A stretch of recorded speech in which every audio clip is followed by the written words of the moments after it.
Corbyns' reshuffle leads to resignations and recriminations. The Labour leader's shake-up leaves his party in turmoil tonight as 3 shadow cabinet ministers quit. They walked out describing the sackings as vindictive, stupid and hypocritical. Also tonight, drowning in criticism, the Floods chief says he should have cut short his Barbados holiday. North Korea's H-bomb boast, but was the nuclear test for real? And one's first day at nursery, Prince George snapped by his very proud mum.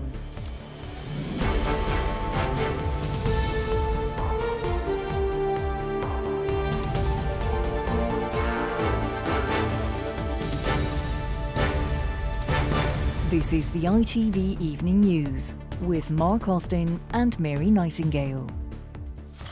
Good evening. First came the reshuffle, then came resignations and revolt. 3 of Labour leader Jeremy Corbyn's shadow ministers walked out on him today, launching a bruising attack as they went. They were angered by sackings they claimed were vindictive and stupid.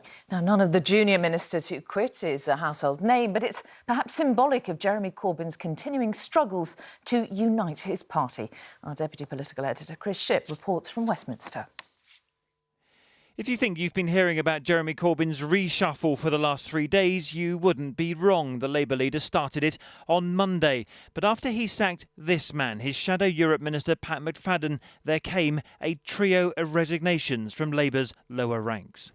Morning, Mr Corbyn. Jeremy Corbyn emerged from his home this morning after a long night, but he had to go back to the days after the terror attacks in Paris to find out why he'd sacked Pat McFadden. No one forces them to kill innocent people in Paris or Beirut, and unless we are clear about that, we will fail even to be able to understand the threat that we face, let alone confront it. At the time, Jeremy Corbyn was sat 2 rows in front, and it was interpreted as condemnation of the Labour leader's response to the mass shootings. Today, Mr McFadden said his leader takes a different view from him on who is to blame for terrorist attacks. He takes a different worldview, where he thinks this is more a response to what the West is doing. This is not. And how damaging do you think that is for the Labour Party, that he has that worldview? Well, it's not a question of loyalty, it's a question of a difference of substance between us. But it goes beyond just having a discussion and debate when you're actually then seeking to undermine the leader, and that is unacceptable, and I don't think anyone would allow that to happen. Pat McFadden then was sacked for disloyalty, and that immediately prompted 2 resignations from the shadow ministerial team, Jonathan Reynolds and Stephen Doughty. Hilary Benn, the shadow foreign secretary, avoided the sack. He now has an understanding with Jeremy Corbyn to be more collegiate. But Maria Eagle, who supports the renewal of Trident, was shunted out of the defence brief and replaced by Emily Thornberry, who, like Jeremy Corbyn, doesn't think Trident should be renewed. In protest at her promotion, the Shadow Defence Minister, Kevin Jones, handed in his resignation. We have a long tradition of supporting our armed forces and being serious on defence, and that's what I hope to do, is to keep pressing that policies from the backbenches. And do you think with this decision overnight that Labour is no longer serious, as you say it should be, about defence? Well, I don't think we are. So what happened to all that new politics under Jeremy Corbyn, where disagreement and debate was welcome? Does this mean that you've been muzzled? I haven't been muzzled. I'm going to be carrying on doing my job exactly as before, which is speaking for Labour on foreign policy. It all made for easy pickings in the Commons today when Jeremy Corbyn accused David Cameron of a slow response to the floods. The idea that this individual would be faster in responding to floods when it takes him 3 days to carry out a reshuffle is frankly laughable. But most Labour MPs were not laughing today. So, Chris, it's all turned into a bit of a shambles, this. How damaging to Mr Corbyn's authority is it?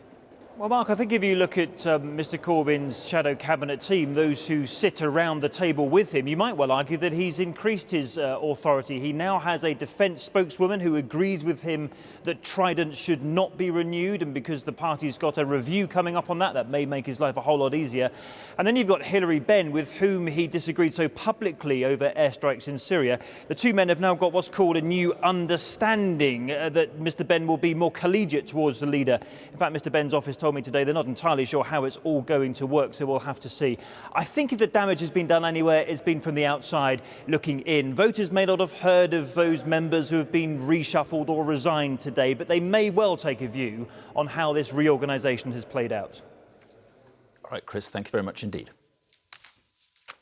The chairman of the Environment Agency told MPs today that he wished he'd ended his Christmas holiday in Barbados sooner to fly back and deal with the floods. But Sir Philip Dilley denied that he felt guilty, despite not returning until 4 days after the Boxing Day deluge. He and other executives were being questioned today about the agency's handling of the crisis. Our political correspondent Emily Morgan reports. This was how communities in West Yorkshire celebrated Boxing Day, not surrounded by the detritus of Christmas, but the muddy waters of the River Calder as it swept through homes and submerged cars. You could say it was a crisis. Why then did the chairman of the Environment Agency not fly home from the Caribbean to assist? Well, today, a committee of MPs got to ask him just that. So could I have come back earlier by 1 or 2 days? In hindsight, do I wish I had? Yes, I do. But I don't feel guilty of leaving it many weeks. Sir Philip Dilley did return 4 days after the floods hit, but was reluctant to speak. Everybody can't be everywhere at the same time. Today he admitted authorising a statement saying he was simply at home during the crisis, but not that his home was in Barbados. And when I'm there, I don't feel I'm away. I feel I'm at home because I'm equally at home there. And as I said earlier, I do keep in regular contact. I work from there, and I keep in very regular contact with all the people that matter. So I don't think that any of my actions detracted from I know that none of my actions or inactions detracted from the performance of the agency. If there's a moment of great flood, then we expect you to be there. Yes. I don't think it's unreasonable. Could I just add? And I think the people that are suffering in the north of England don't also think that's reasonable, that you should be there. Residents in York also levelled their anger at the agency's decision to open the Foss barrier, which led to further flooding. A decision defended today by the Deputy Chief Executive. It was very unfortunate, 600 properties flooded, but by taking the action that we did, we saved a further 1,000 properties from flooding. The Environment Agency mounted a robust defence of its response to the crisis in December. Despite 16,000 homes in England flooding, its chairman said the defences hadn't failed and had undoubtedly saved lives. The question tonight is whether residents affected are heartened by his words. Emily Morgan, ITV News in Westminster. Well, MPs were also told how Cumbria had been catastrophically affected by repeated flooding over the past few weeks. 6,500 homes and 2,500 businesses were flooded in some of the wettest weather on record. Damon Green has been speaking to people in Cumbria who are still dealing with the damage. A month after the floods began in Cumbria and contractors for the Environment Agency shift some of the tons of stones and gravel that block the riverbed in Keswick. Many here say if work like this had been done before, the town's flood defences wouldn't have been so badly overwhelmed. Andy would normally have his sheep out in the fields at this time of year, but their pasture near Penrith is still waterlogged, almost 70 drowned in the floods. I've never seen anything like it. I mean, we've got a marker post here on the estate on the 2005 floods, and it was fully a foot higher than 2005. Today, as the politicians in Westminster argued, he showed me the fields made unusable by polluted floodwater. Maybe the parliamentary committee should come and sit in Carlisle or whatever, you know, or Keswick or Glenridding. It's making sure that people understand that it's all manner of businesses within the rural community that are hit, and also people in domestic properties as well. Some of those properties are in the village of Pooley Bridge, a village which makes its living from the tourist trade, now cut off by the destruction of its famous bridge and almost deserted. In the village post office, Mandy, who was born here, says it's all very well for MPs to talk. Somebody needs to act. It takes too long. There's too many people talking about it, but not actually physically doing anything. I mean, if it was us, the villagers, we'd have done something about it. At this events business in Keswick, everyone's still working to see what equipment they lost and what can be saved, all too busy to watch a televised committee hearing. Their premises, they say, sacrificed to an Environment Agency flood plan they never knew about. If we'd been given the choice, would you flood 250 houses or 5 businesses, I can see that is a decision that might have had to be made. But our main criticism is when that decision was made, we were never informed. Maybe these rivers can be tamed, but nobody here is sure who they trust to do the job. Many people here in Cumbria feel very distant from those discussions in Westminster. They understand that there is a very great deal to talk about, but suspect that the time for talking has not yet come. As you heard in my report, there are many people in Cumbria facing immediate problems today, and those problems won't be solved by talking. They require action. All right, Damon, thank you very much. Now, there have been more protests in Germany today after more than 100 women were sexually assaulted on New Year's Eve. Demonstrators gathered outside Cologne's main train station where the assaults took place. There have been demands for a review of police actions after some witnesses claimed officers didn't stop large groups of attackers. Now, the family of a former EastEnders actress who was found dead with her 2 children say they want a full investigation into why police took so long to find them. The bodies of Sian Blake and sons Zachary and Amon were discovered in the back garden of their family home in Kent. They had been missing for almost a month. And today, Scotland Yard referred its handling of the case to the police watchdog. Paul Davis has more. It seemed that every inch of ground, every blade of grass in Sian Blake's garden was being searched today. A camera on a probe inserted into the soil as officers took their investigation below the surface.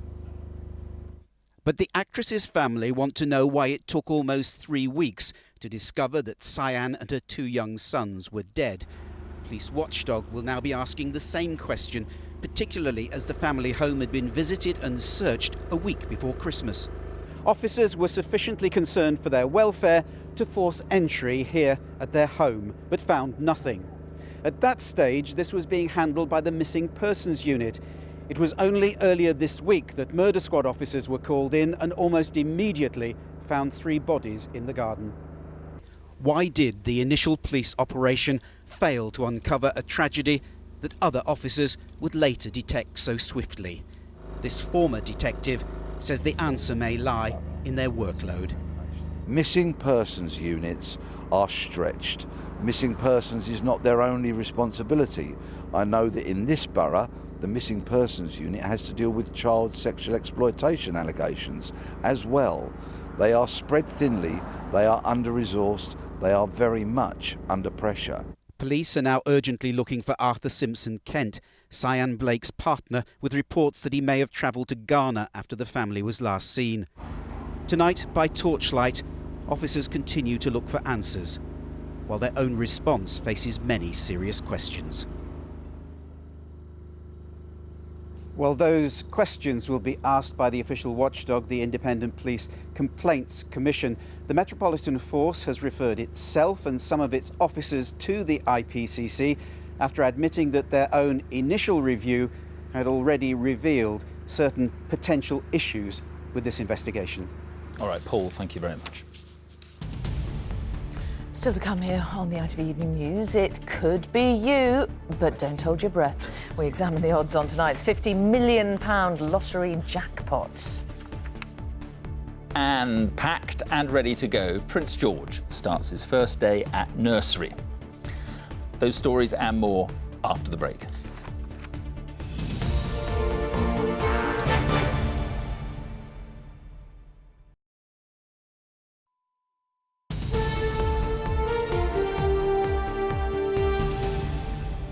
Hello again, welcome back. The United Nations Security Council today condemned North Korea for detonating what it claims is its first hydrogen bomb.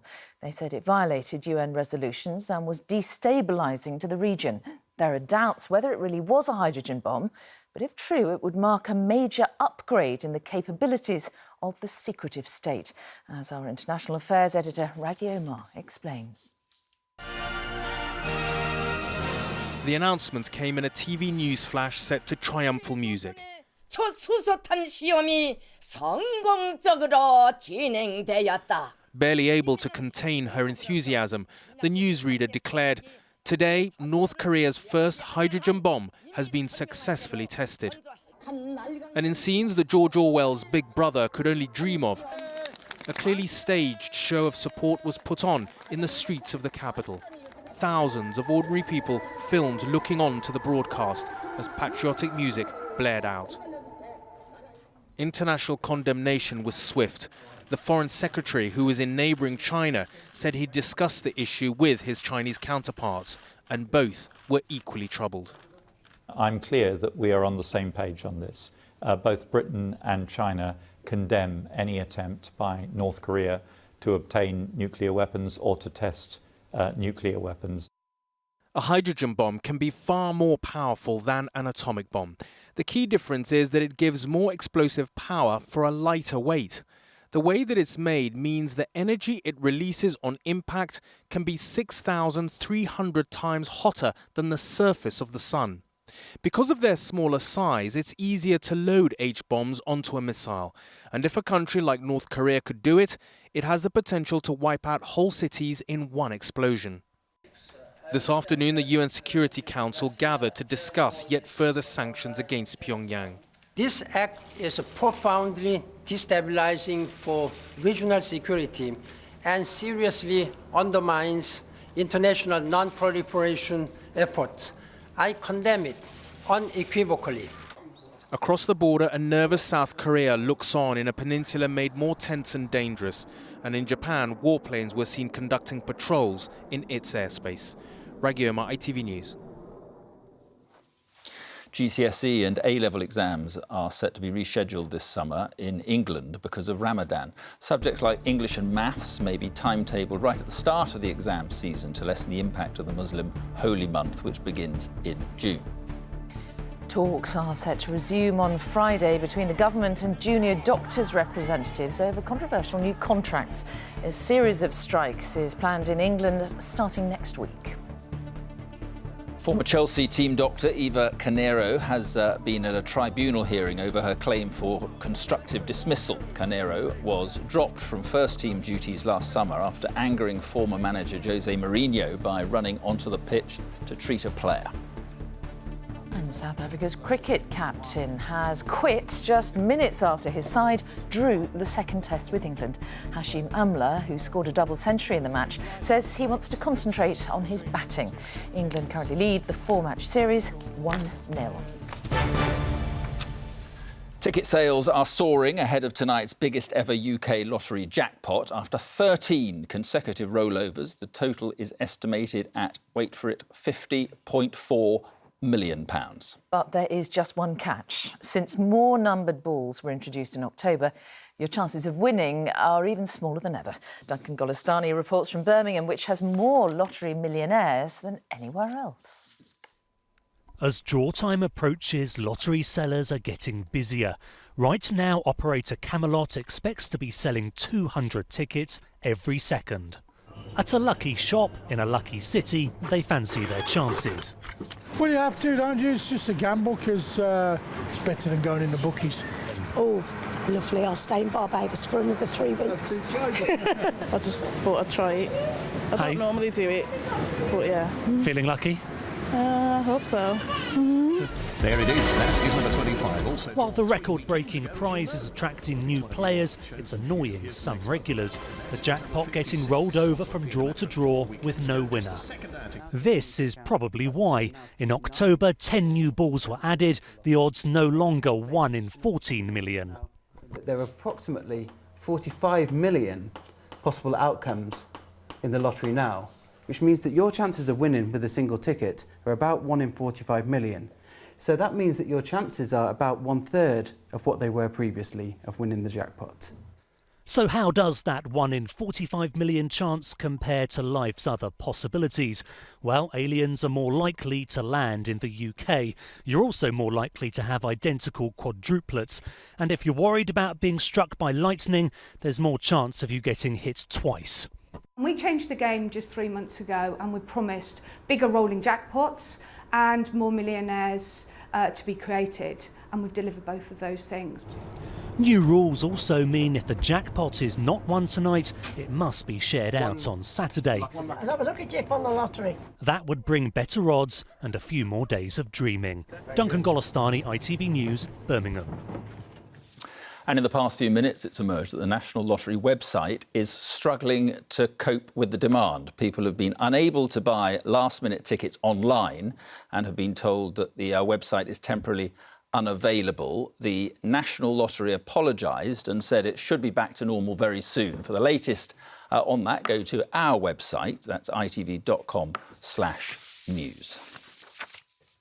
And finally tonight, a child's first day at nursery school is a big moment for any parent. So when Prince George arrived at his Montessori school in Norfolk this morning, his mother naturally captured it all on camera. Yes, the Duchess of Cambridge's pictures show the Prince coat buttoned up, rucksack on and raring to go. Neil Connery reports.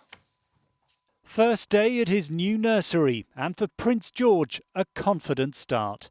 Now 2.5, the third in line to the throne, curious of his new surroundings in these pictures taken by his mother and released by the Duke and Duchess of Cambridge. This is the Westacre Montessori School nursery in Norfolk, where Prince George is now attending part-time. It's set in a quiet location down a country lane, with his parents keen to protect his privacy. The contrast with the media attention his father's first day at nursery in London received more than 30 years ago couldn't be greater. William and Kate today thanked the public support for the privacy of their young family. Prince Charles' first day at school also had no shortage of attention from pupils rather than paparazzi. But he, just like George today, seemed eager to get on with it all. And with his parents by his side, the young prince, like any other child, took another step in making his way in the world. Neil Connery, ITV News. Now, George, time for your homework. Poor chap. That's it from us for the moment. Tom Bradby will be here with news at 10. And on our website right now, find out why this puddle in Newcastle has thousands of people mesmerised online. From all the team here in the meantime, have a very good evening. Bye-bye. Bye-bye.